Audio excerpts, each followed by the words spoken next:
আসসালামু আলাইকুম। আজকে কমপ্লিটিং সেন্টেন্স রাইট ফ্রম ভার্বসের মিক্সচার করতেছি। হ্যাঁ, সো এক নাম্বার রুলস, যে আমরা অনেক সময় এই রুলসটা জানি, ছোটবেলা থেকে পড়ে আসছি, যে ফার্স্টে subject plus verb plus to, এখানে অ্যাডজেক্টিভ অথবা adverb plus to plus verb. এই রুলসটা আছে, আমরা ছোটবেলা থেকে পড়ে আসছি। দেখা যায় যে এটা এসএসসি এইচএসসি যে কোনো ক্লাসে, ইউনিভার্সিটিতে অ্যাডমিশন টেস্টে এই রুলসগুলো আসে। সুতরাং রুলসটা কি? Subject plus verb plus to, adjective adverb to plus verb. এই সেন্টেন্সটা আমরা একটা উদাহরণ দিয়ে দিই, তাহলে বুঝে যাব। যেমন he is too weak to walk. Okay, so এখানে দেখা যাবে যে টু পর্যন্ত যদি আন্ডারলাইন করা থাকে তাহলে বাকি অংশটা লিখতে হতে পারে। এটা একটা স্ট্রাকচার। দুই নম্বর স্ট্রাকচার হচ্ছে subject plus verb plus to plus adjective অথবা অ্যাডভার্ব।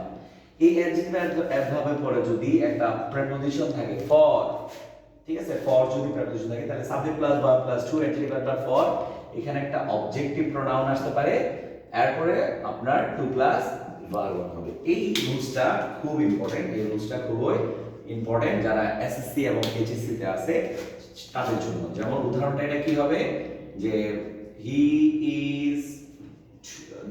ইজ দিয়ে দিব না, এটা একটু চেঞ্জ করে দিই, ঠিক আছে। যেমন উদাহরণটা দিলাম, the load is too heavy. The load is too heavy for, এতটুকু পর্যন্ত দেওয়া আছে, বাকি অংশটা আমাকে কমপ্লিট করতে বলছে। আমরা রুলসে কি করছি? Subject plus verb plus to adjective adverb plus for plus object plus to plus verb. তাহলে the load is too heavy for, এখানে আমরা একটা অবজেক্ট আনি, সেটা হচ্ছে them. The load is too heavy for them to carry. অথবা এভাবে বলতে পারবো, the load is too heavy for us to carry. এখানে আমরা চাইলে অনেক কিছু দিতে পারবো, for us to carry, ওকে, অথবা for him to carry, অথবা for her to carry. Okay, so you need to know that after for, that means after preposition, you have to write down the objective form of pronoun. Okay, so the rules is subject verb to, adjective adverb for, objective pronoun to plus verb one. So these types এর আরো দুটো আমরা পাশাপাশি rules যদি আমরা দেখতে চাই তাহলে আমরা এইভাবেও আমরা লিখতে পারবো। সেটা হচ্ছে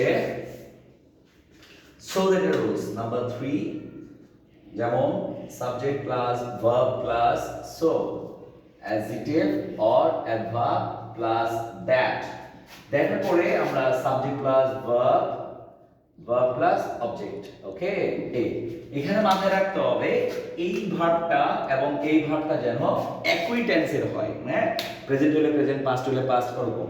তাহলে এটার উদাহরণ কি? যেমন he is so weak.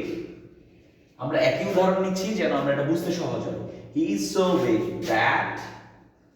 That, he, এখানে আমি ভার্ব লিখছি না, আমি ভার্বটাকে ক্যান কুড এই পাশেও কনভার্ট করতে পারবো, ঠিক আছে। যেমন নেগেটিভ অর্থ আমরা লিখতে পারবো হি can't, he can not work, he can not work.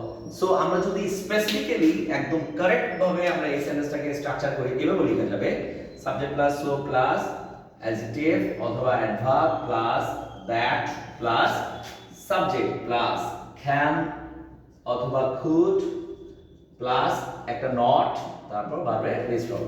অর্থ অনুযায়ী যদি এরকম হয়, he is so weak that he cannot work, সে হাঁটতে পারতেছে না, তাহলে পরীক্ষায় দেখা যাবে যে so weak that পর্যন্ত দেওয়া থাকবে, এতটুকু দেওয়া থাকবে না। ওকে, তাহলে আমরা এভাবে লিখবো he is so weak।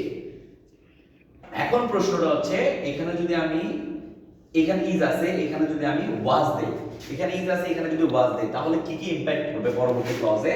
সেটা হচ্ছে দ্যাট হি, এই ক্যানটা কি হবে? এখানে কুড হয়ে আসবে, ক্যানটা could.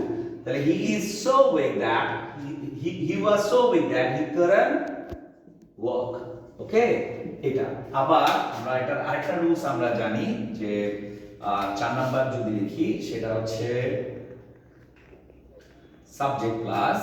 subject plus verb plus so plus adjective অথবা adverb প্লাস এখানে যদি ফর আসে, যেটা আমি একটু আগে মেনশন করেছিলাম, হ্যাঁ, subject plus verb plus so adjective অথবা অ্যাডভার্ব প্লাস ফর, ফরের পরে ওই অবজেক্ট আসবে, অবজেক্টিভ প্রোনাউন প্লাস, ঠিক আছে, যে so plus adjective adverb plus for plus objective pronoun, তারপরে এরকম হতে পারে এটা আমরা এভাবে না লিখে এখানে আমরা এটা শেষ করতে পারি, যেমন he is so weak that he cannot work, অথবা he was so weak that he couldn't work, এরকম অর্থে আমরা প্রকাশ করতে পারি। ঠিক আছে, আমরা সামনে যাচ্ছি না, আর ভিডিওটা বড় হয়ে যাবে, আশা করি আমরা বুঝতে পেরেছি। ধন্যবাদ সবাইকে।